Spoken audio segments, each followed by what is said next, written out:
Have you ever wondered why the ultra rich buy paintings that cost millions? After all, it is just some strokes of paint on a canvas. Why do they park their money into art while other forms of investments are easily accessible? Let me answer this question in today's episode.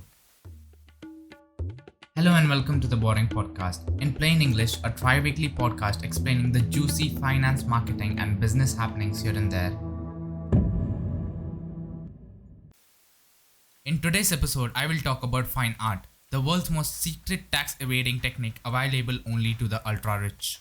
The US, UK and China dominate around 84% of the 67 billion global art market, and just two auction houses account for over 44% of the global art sales. These two auction houses accounted for over 400 million worth of artwork sold in 2019.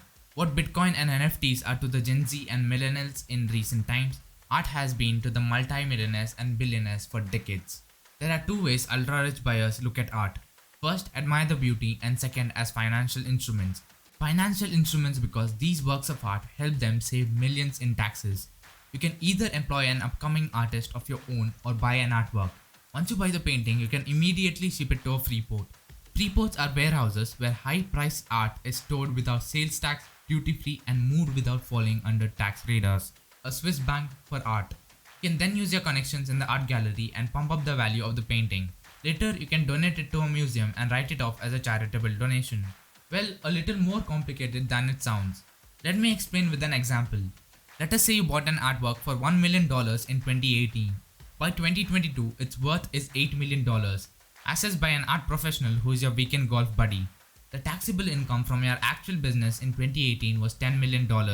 You donated the art to a top museum for display and deducted $8 million from taxable income, factoring art donation to charity. But this privilege is only available to those known to be art collectors. Even if you're ultra rich, it does not guarantee your place or a piece of art because an artist will only sell his artwork to those who are known art collectors in the circle. After all, that will help increase the prices of other pieces of their art. Thank you all for listening to today's episode. I am Dion Cardoza and you are listening to The Boring Podcast. The Boring Podcast is available on streaming platforms such as Spotify, Apple Podcast and Google Podcast. So follow me on your favorite streaming platform. Until next time.